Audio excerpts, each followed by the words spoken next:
Oh, you fools, you've come again. Charles, here comes that nut that does that dirty program again. Would you please change the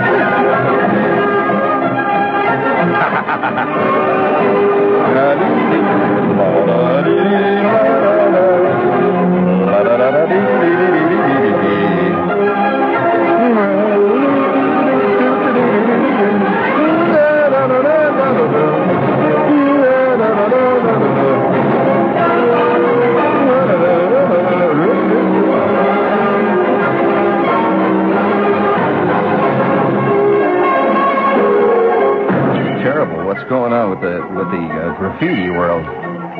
Down at 23rd Street, on 7th Avenue, I see written on the side of one of those big sign there, one of the walls there, it says, Dick Cabot is for prevention of disease only. What does this mean? I don't know.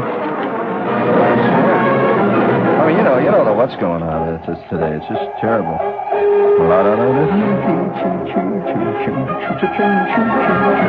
Shuffle up the buffalo. There's slapjack in the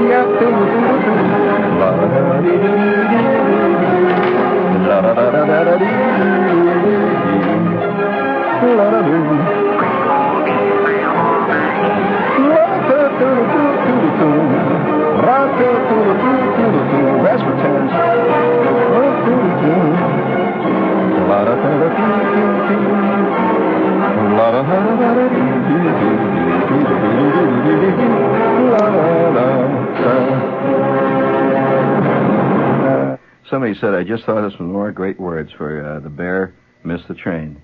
He says, but how about this one? The hare clogged the drain. The hare clogged the drain. La-da-da, call rotor. Oh, the hare clogged the drain. Oh, I'm sorry. It's a sick scene. I tell you, the world is getting out of hand. And I'm not anybody. Another guy writes, and he says, Shepard, I'm rapidly coming to the conclusion that the best writing in America today is to be found in comic books. For instance, consider the November issue of Huey, Louie, and Dewey. In this one, the principal characters go swimming in Lake Erie after prudently rubbing grease on themselves to prevent chemical burns, and are attacked by creatures that look something like fish. Impossible, says another character. There haven't been any fish in this lake since the tetracyanide factory leaked in 1968. Then the pseudo-fish are frightened off by a kind of Loch Ness monster that has assembled itself out of the pollutants in the lake and subsists on all kinds of garbage and old tires. Quote, look at it tearing into those steel-belted radials, says Huey. Scientists classify it as a new creature called a trashivore. There's even an overprivileged hunter who wants to kill the trashivore because it's the only one in the world. Fortunately, it thrives on bullets, too. And so, he, on and on it goes. Oh, madness. You mind if I, take advantage of this, airtime and release some of the basic tensions of 20th century man by blowing my own bazoo, do you?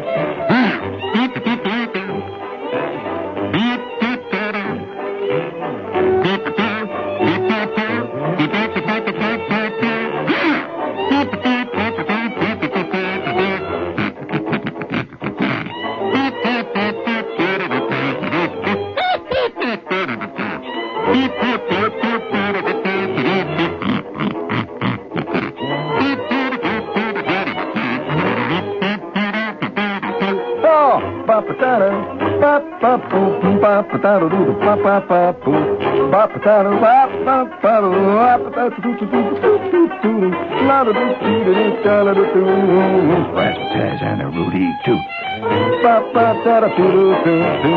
Yes, sir. Use my baby.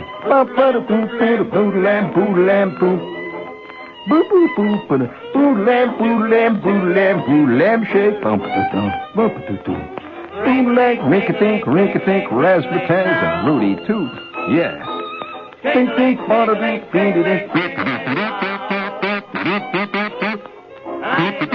Hold it. This is a serious radio station. Very serious. It's time we dealt with serious things. Funny, is somebody moving around a safe in the next room? I can hear it on my cans here. I see. Oh, you say that's the accounting department next door there, and they're moving safes around at this hour, huh? Mr. Smith, they're moving a safe around in the accounting department. Don't ask me who. It's funny, I never saw guys wear those funny hats. Hey, Mr. Smith, they got hats made out of it. Looks like black lady stockings with holes cut in them. I'll be darned. That must be a new thing. They're wearing black gloves. Gee, and one of the guys is carrying one of them funny little plastic water pistols, Mr. Smith. Oh, well, it must be Halloween crowd, their one day off. They're moving a safe. It's all right. It's an old safe. Would you please hit the money button, speaking of safes? Please. Who's in charge here, lady? Oh, good morning, Mr. Policeman. Here, the Red Baron of Lufthansa German Airlines is in charge. Tell him he shouldn't hog all those meters parking a 747 jet in the street. When he gets back from choosing movies for Lufthansa 747 transatlantic flights, he will move the plane. I wish I could afford to fly to Europe. You can. November through March, fly Lufthansa from New York to Germany economy class, round trip, for only $240. On something that good, there must be a hitch. No hitch. You fly any day and travel on your own. You can land in your choice of many German cities. Even land in one and fly home from another. And can stay 22 to 45 days. If you fly eastbound on Fridays and Saturdays, or westbound on Saturdays and Sundays, there is a $15 extra charge each way. $240 round trip, November through March, New York to Germany on Lufthansa? Okay. Give me 42 dimes and I'll go down and feed your meters. Yeah. Say like that, you're an intellectual guy. He was.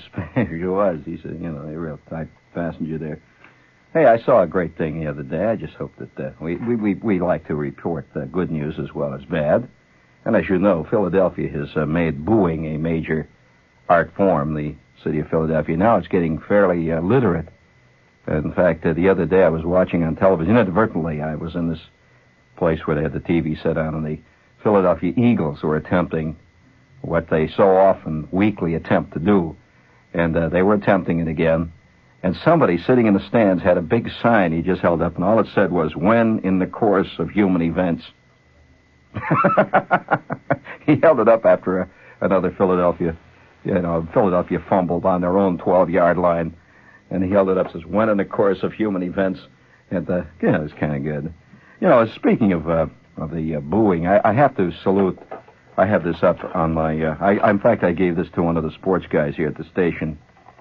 Now, it's got to come to this in this country. It's got to go. Did you see the picture in the, I think it was in the news. Might have been, it was an Associated Press picture anyway. And it shows a crowd of fans chasing a guy across a field, and they're getting ready to beat him up. You see some of the fans are laying on the ground. Other fans are hitting the guy, and it says, fans in Palma de Mallorca. Didn't like it when their soccer team loses, the Campos. When the visiting Morenci team won 2-1, irate fans took it out on the player who scored the winning goal. The player, as well as the referee, were treated later in the hospital for injuries. You imagine the fans going out, clubbing Joe Namath on the head because he scored a winning touchdown against Miami. The Miami fans go out and beat him up. And saying, you think America is a primitive, primal, violent country, Jane Fonda. That's just because you ain't been in some primitive, primal countries, honey. Let's see. We better get on with a couple more of these commercials before we get on with the meat of the show. And if you like, with your meat, if you enjoy good French wines, I would like to suggest that you ask that one magic, elegant name, Alexis Lachine, imported by Bass Charrington Vintners of New York. Please sing for me. Alexis Lachine, Alexis Lachine, Alexis Lachine, Alexis Lachine, wine. And another writer, this is what writers are writing tonight. The guys that write to me, just write. If you think I'm a sorehead, you ought to read some of the letters. In fact, here's the guy. He writes. He says, Shepard. He says, I've been wondering. He says, I've been studying history, and he says, you're quite right. He says, I live in Philadelphia, and he said the booing has become endemic in Philadelphia. And he says, I wonder if a bunch of Philadelphians stood around booing when Franklin flew his kite. Said, boo, you bum! Yeah, you get a job. But, it's a good question. He says, let's face it, he says, come to think of it, what was the Declaration of Independence, which came out of Philadelphia? Just nothing but a long written boo. Rotten, stinking king, no good parliament. Boo, boo, boo. I see. 4 fans are suing the Philadelphia Eagles. We've just received a bulletin from our sports desk. It says 4 fans are suing Philadelphia Eagles for being inept, quote, not up to NFL standards, quote. They want refund on season tickets plus damages. Well, you see, these fans are missing the whole point of the game. They're not obviously fans. See, a fan is a fan who goes because he loves the game. Now, it's quite obvious that the Philadelphia Phillies or the Eagles are playing teams that are ept. And you go to see the ept teams. Your team is merely a stage prop so that you can see Namath at work. Or you can watch the Dolphins, that crew. Yeah, you can see Larry Zonka tear apart the Phillies, the Eagles line. Oh, man. That only in Philadelphia. That could set a whole... Yeah, but you realize that could set a whole trend. If these guys collect because the Philadelphia Eagles are not up to NFL standards, which means, of course, they lose, that's going to set a whole trend and will eventually result in the complete legal banning of sports because one team's got to lose. No way you can get around it. You just simply have to lose.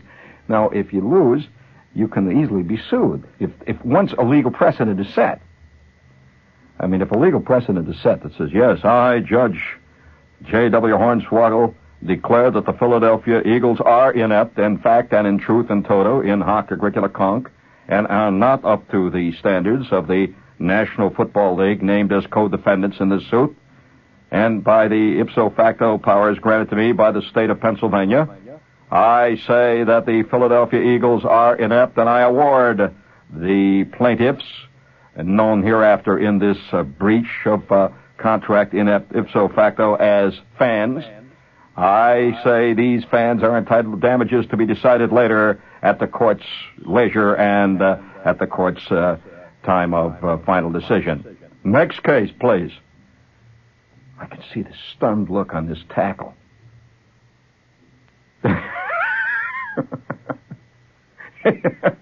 Who's been run over 7 consecutive weeks by the Minnesota line, which hasn't been running over many people lately anyway. I mean, just nothing but a bunch of thugs. Which reminds me, this is WOR in New York. Well, Mr. Smith, they've stopped moving that safe around now. They're moving what looks like some big gray cabinets past now with locks on them.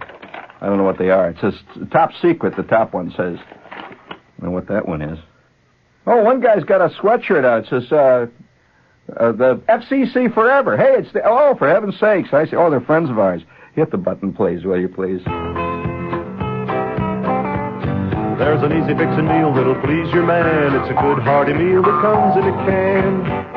It's broadcast corned beef hash. It's hearty and good. Oh, so good. We use real corned beef that's cooked just right for a hearty corned beef taste in every loving bite. Of broadcast corned beef hash. It's hearty and good. So make today a broadcast day with corned beef hash the easy way. It's broadcast corned beef hash. It's hearty and good. Oh, so good. Hearty and good. Oh, so good. Hearty and good. Oh, so good. Who was that second-rate juice harp player there? I hate bad juice harps. Nothing worse than a bad juice harp. Let's see. It's 4 fans. George. Hey, were any of you scared about last night's show? Did anybody get scared last night and turn on all the lights in this house? That's what I thought. You can't scare a modern man. He is tough and hard. He's developed a carapace. You know what a carapace is? You do. It's one of those chairs they carry around, 4 guys with the sticks on them. Is that what it is? And they have little curtains on the side, and Marie Antoinette rode around in one of those. Well, what is it? A carapace. Is that some kind of a medical insurance policy or something? What? Oh, that's the thing you put on your arm. I see, one of those splint things. Yeah. Okay, well, we've already solved that. You know, speaking of problems, you think little things come out. Modern life is just totally chaotic, you know. It is. Let's face it. As our life becomes more splintered, it becomes more chaotic. And we would like to salute a lady that just, in Buffalo. Did you read this story? It's fantastic. It's got to go down in the annals. All Mary Riley wanted to do was to apply for a volunteer job. Now, this is significant. Where did she want to apply for a job? At Millard Fillmore Hospital. That's in Buffalo. Only in Buffalo would they name a hospital Millard Fillmore. The Millard Fillmore Hospital. It sounds like a gag right from the start, I know. Anyway, all she wanted to do was to apply for a volunteer job at Millard Fillmore Hospital and have lunch with the hospital's librarian, who was a longtime friend. A simple desire, but many things in this life today do not come easily. The 18-year-old girl, that's Mary Riley, from the nearby town of Boston. The nearby town of Boston. Leave it to Buffalo to refer to Boston as a nearby town. Anyway, the 18-year-old from the nearby town of Boston stopped at the information desk and asked directions to the School of Nursing. Now, this is the kind of stuff you simply do not see in these endless medical shows that have suddenly become the pox of television. I mean, it's hard for an actor to work these days unless he looks good in the stethoscope.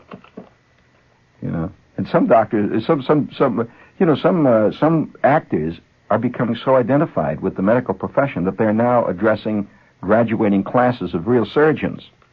Tell them how life is going to be when they get out, and when they're practicing at places like Marcus Welby General and various places of that type.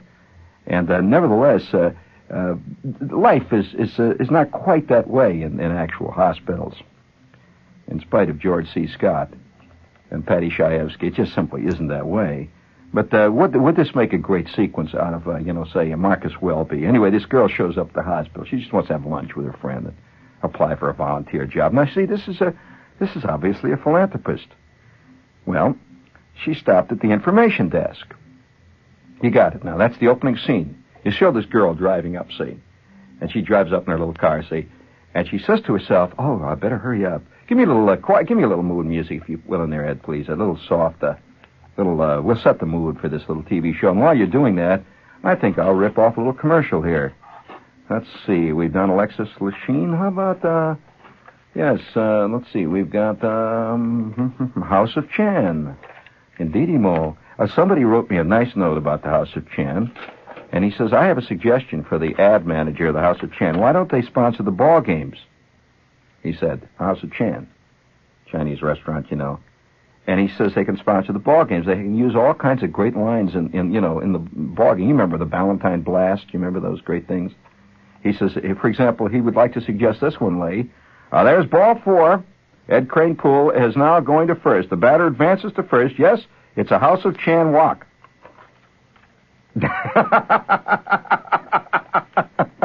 Boo, boo. Oh, gee whiz. Oh, I'm sorry I offended you. Oh, wow. It's a House of Chan walk. And let's see, that puts runners on first and second now, going into the last half of the 8th inning. Right. Brought to you by the House of Chan. Yes, indeed. And what would you think, what would you call a House of Chan home run? A what? Oh, please, I can't say that in the air. Come on now. But nevertheless, the House of Chan, friends, is an elegant Chinese restaurant. Well, listen to music, please, if you will. I just want you to listen to this little saga of frustration. It is a Kafka's tale, a tale straight out of the Metamorphosis, the 20th century. Mary Riley, 18, stopped, asking directions at the information desk at the School of Nursing, where she was to meet Mrs. DeLeo Bitao. And then this happened. The information desk sent Miss Riley to the Nursing Service Office. There she was referred to the School of Nursing, quote, in the other building. I repeat, because you didn't quite understand that one. She was sent to the School of Nursing in, quote, the other building.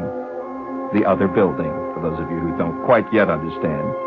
She became confused in the parking lot, where construction is underway, and instead entered the medical office building.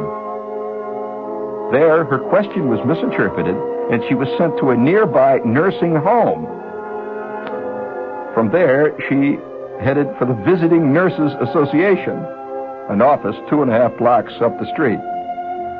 Given new instructions again, Miss Riley left, but passed by the School of Nursing and by mistake arrived at the hospital's Dent Institute. At the institute, she asked for Mrs. Beteau. No one ever heard of her.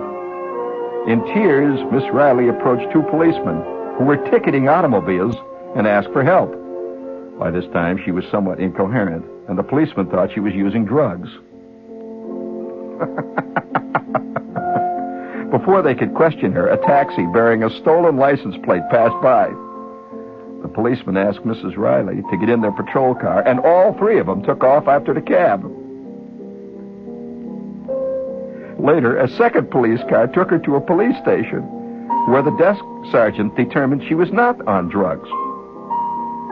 Back at the hospital, a guard directed her to the School of Nursing.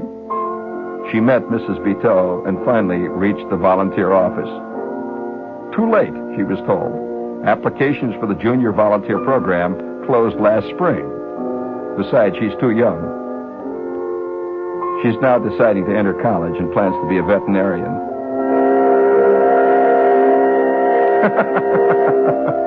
Fantastic morning. Listen, all right, that's that. You just keep that up there, Ed. I'm going to use that. And while you're resetting that soppy piece of drippy music, which we use for soppy, drippy tunes,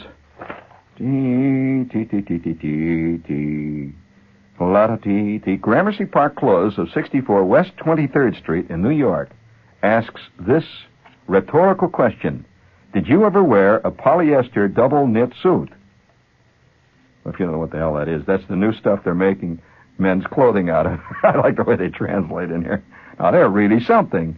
They move when you move, as opposed to those old wooden suits, you know, the ones with the hinges at the knees and all that. That's a great commercial. And they stretch when you stretch.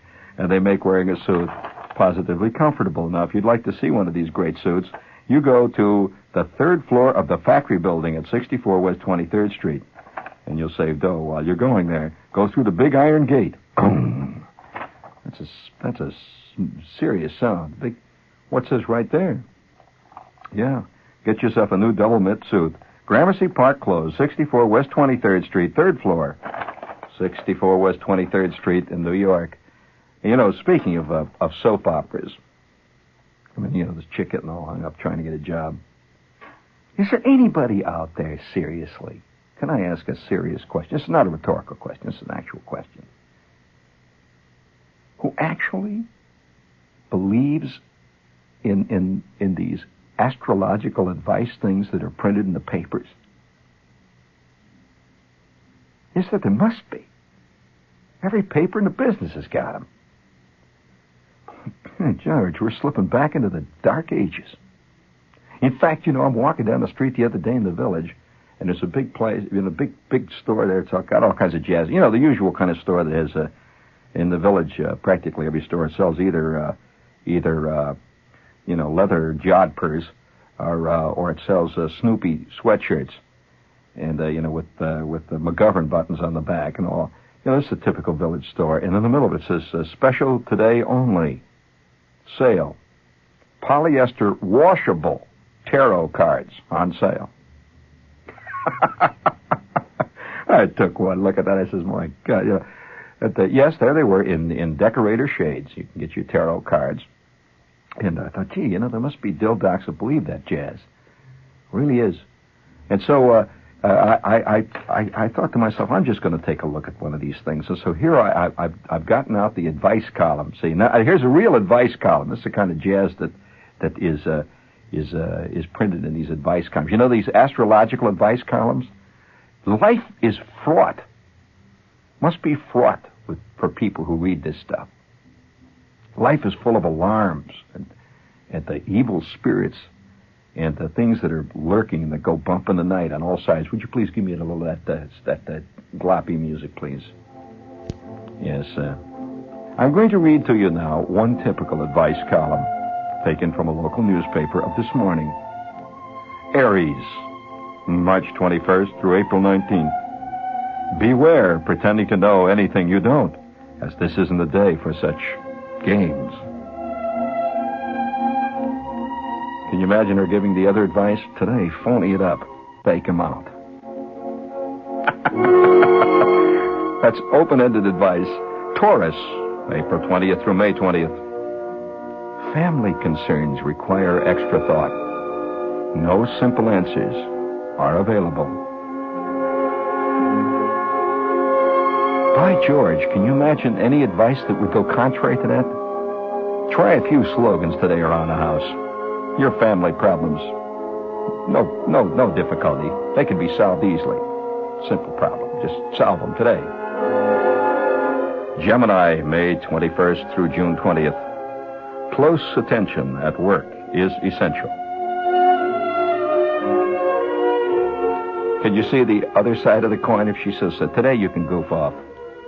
Just, kick the gong around today. You don't have to mess around. Louse up on all of it. Don't send out the morning report today. It's okay. You can get by with it today, if you are, of course, a Gemini. Cancer, June 21st through July 22nd. Troubleshooting is in order. Well, there's a mysterious line. Troubleshooting is in order. I don't know. Oh, there's one other word of advice to Cancer people today. Get backlog routines out of the way in preference to plunging into new, expansive projects. All those Cancer people have great, important lives.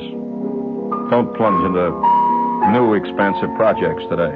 Clean up all those other big projects that you have left undone behind you. Like getting the switch in the kitchen fixed. Like doing something about that damned ice cube tray that always gets your thumb. Leo, decisions on what to do take endless rounds of discussions in which you may not be comfortable. Keep trying. Endless rounds of discussion. Translate it. It's going to be a lot of arguing today. And a lot of yelling. But just keep yelling back. Virgo, August 23rd to September 22nd. Be on the alert for incomplete information. Notebooks are preferable to depending on memory. Can you see Gene Dixon giving the opposite advice? Why mess around with notebooks? You're just too much hung on notebooks, friend. Why don't you try remembering something once? Use your head, you nut. Oh, but Libra. Libra has a very, very serious day today. Comment obscures or misleads as much as it clarifies. Stick near your regular base and on your accustomed rounds. Play them cards close to the vest today, Libra. They're out after you.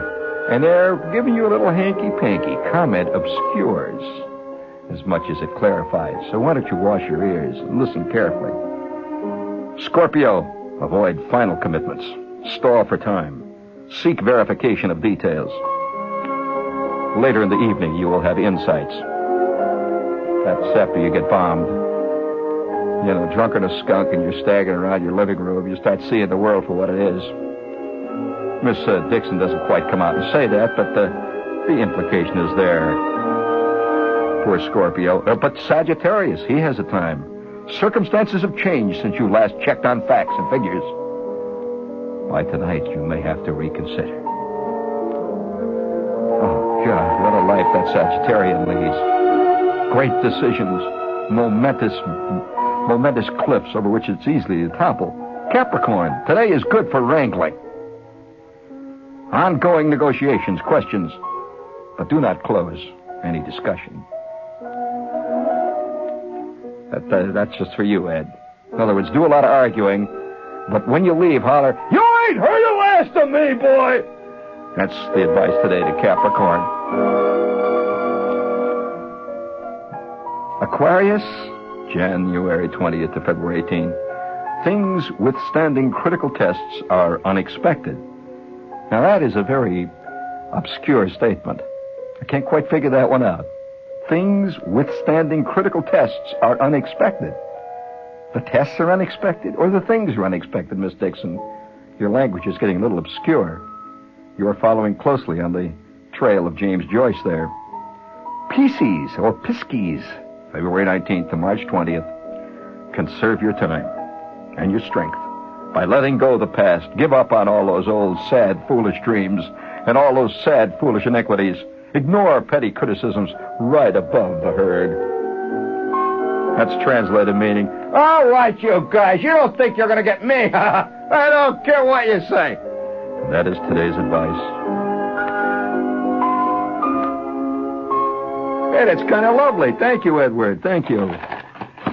We just got a call from Fred W. Virgo. Called in. Very matter in hell. I'm sorry. You tell me you don't have time to argue with him, will you? Getting the mafia after me, huh? Listen, if you need a pair of dependable winter tires at a good low price, we would like to lay a goodie on you. General's famous winter cleat snow tires. They're famous. I mean, you see people on the street singing about them. Really beautiful. And they're so round and fat and nice. And remember General's famous slogan, you go in snow or General pays the toll. So you can't lose these beautiful winter cleat tires. And in the Bronx, you can out and see Murray Lester at Bronx General Tire at 579 Grand Concourse. General Tire. Look for the big red General G. Boom, ba-dum, boom. Let's see. We have... Oh, you have a goodie in there for me? Lay it on, Ed. Lay on, McDuff. Escape to the Sun. An epic drama of intrigue and determination as 8 different people with one common goal set off an incredible all-or-nothing scheme to realize their dreams of freedom. Oh, yes. Oh, that sounds exciting. Sounds like a big, exciting night in the quicksand pit. See Attention to the Sun. Continuous performances start today at the Criterion and at the Translux 85th Street Theaters. Escape to the Sun. Hey, we have another rhetorical question that comes up here today. A guy writes in, he says, in the works of what author do we find a movie studio called Perfecto Zizbom Productions? Perfecto Zizbom Productions. Just a question. What author has that in his world? And, by the way, here's a trivia question. On whose fantastic, unbelievably funny radio show do they continually talk about kasha? Well, why whip up another old tired potato dish tomorrow? You know, an old tired potato dish. Wait till the potato people hear about what we're saying about them. Whip up an old Russian delicacy instead. Kasha. Oh, Kasha, I'll never forget her. Lived on 86th Street over by First Avenue. Oh, what dimples in the knees. Kasha. Oh, her throat was like an alabaster column of pure loveliness. Yes. Kasha has been translated into American as Wolf's Kasha, which is kind of a come down from the Kasha I knew as Kasha Adaransky. She was a young American communist, and she had fire in the eye. We used to sit and talk about the peasants. Oh, it was great evenings sitting around there by the fern plants. And if you'd like to find out about Wolf's Kasha, which tastes great, it's a little buckwheat grains, little kernels of roasted buckwheat grainies. You just look for Kasha in the kosher department there at your grocery store. And if you'd like a great, fantastic Wolf's Kasha cookbook that includes Wolf's Kasha popsicles, they're wonderful, frozen with a little touch of cherry sauce on the top. They're just great. Put a little bourbon in them, and the old man will love them too. Wolf's, in care of me, whoever that is, M.E. That's a department here? WOR New York 10018. And you must be a qualified young radical. I mean, you must be a qualified art student to enjoy Wolf's Kasha. Hey, you can't stop reading an instruction book on how to fly an airplane while I'm doing my show. That's terrible. We have, let's see, what do we have here? Got a couple more commercials here.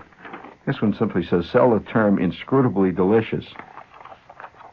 What the heck is that? Oh, that's it's left over from an old John Gambling commercial that was laying around here. Inscrutably delicious. Nothing on gambling show that's inscrutable. Oh, yes, here's a message from New York Magazine. If you're a New York City parent, heaven help you. If you're a parent, heaven help you. I saw through that silly game early. You probably had a lot of rationalization about living in the city with kids. Well, if you've got that problem, friends, pick up a copy of New York Magazine. They got 12,000 things that you can have a kid do on the weekend. That include things like letting the air out of the neighbor's tires, stealing hubcaps, siphoning gas, all those exciting things that will prevent your weekend from being a bore in New York with a kid. Because you'll spend a lot of time down at the local precinct station and getting to know your local cop, which is all part of the new community spirit in New York. New York Magazine on the newsstand this week. Now we have one final political spot. Are you ready for a political spot out there, gang? Let's see, I have a note here that says... No, I have no note about this. All right. Let's play it and see what happens. Oh, here it is. This is the following is presented by the WOR Public Affairs Department. And we have had some public affairs in this station from time to time. I'll never forget the time the paddy wagons arrived one night. Public affair that we were involved in. They were hitting us on the head with rubber truncheons and all that stuff. And it was all because of a Christmas party. But nevertheless, the following... yeah, it was quite a night. The following is presented by the WOR Public Affairs Department. My name is Martin S. Shepard, Jr. I am the Conservative Party's congressional candidate in the 12th Congressional District, Kings County. Election Day, and pull the lever for Shepard on column C, line 8. Remember, a vote for Shepard is a vote for unity and economic progress and a vote against polarization. I thank you. That's the best political slogan I've heard in years. My God, a vote for Shepard is a vote for all beautiful stuff. In case you're curious, I never heard of him before. He is no relative. I have no known relatives. By the way, we just... yes, Lee, she just held up a sign. It is true. Is it the full moon time? It's getting close. The dingbats are calling. If I may give a nod to Archie Bunker, the dingbats are calling tonight, and they call up and they're incoherent. They're confusing Escape to the Sun with Kasha. But no, I don't blame them. I get distraught at times. There's no question about it. We all get overwrought. And speaking of the moments that pass in the night like little ships, or little ships that pass like moments in the night. I have to say that I'm over in a bookstore tonight, walking around, and there's a book out there on the book, on the shelf there. It says "Listening to Music Creatively." Now I call that a trick. I felt for years that, anybody who buys themselves a Rolling Stones record or a Joan Baez record feels that they're creative, because they bought the record and they listened to it. And it says listening to music creatively. And I think I'll have to put that on my shelf next to Victorious Praying. It's two of my cornerstones of my library. Sorry. Make dough through the parables. It's kind of good. That's another one. It says, are you letting God beat you? You win at praying when you use this book. You're not praying right. You got to get right in there and communicate. Which incidentally leads to a very embarrassing thing. This man is attempting constantly to communicate, with his various gods. And the other night I'm watching a movie called The Mummy. And in the middle of it all, they're having a whole big... did you see that? It was great. They're having a whole big... It was called A Mummy. Yeah, no. It's not an Anthony Perkins movie about his mother. No, this is something else. This is called The Mummy. The Mummy. The kind they wrap the stuff around. And, they put him in his case and all that. And they had this whole big ceremony to the god of Karnak. And, by God, halfway through that ceremony, I began to get converted.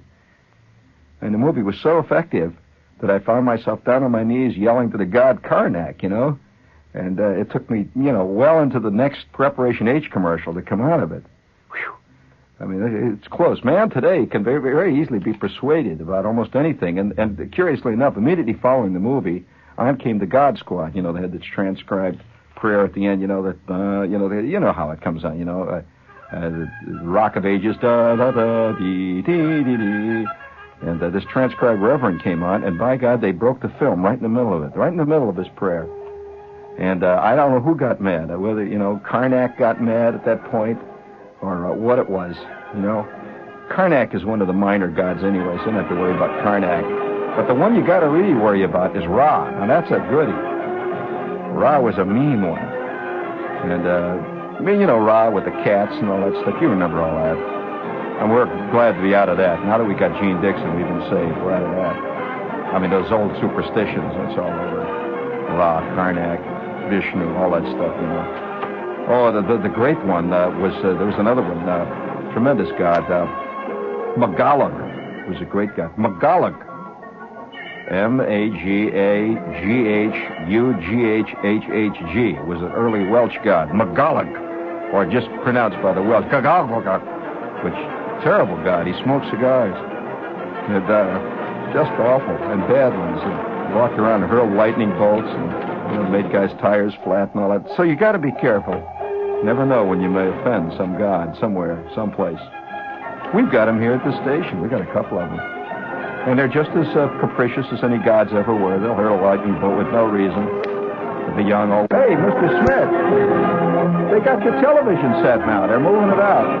I guess they're going to bring a new one in. Yeah. Thank you. Oh, yeah, Barry Farber's helping them put in the elevator. Oh, Barry's helping them.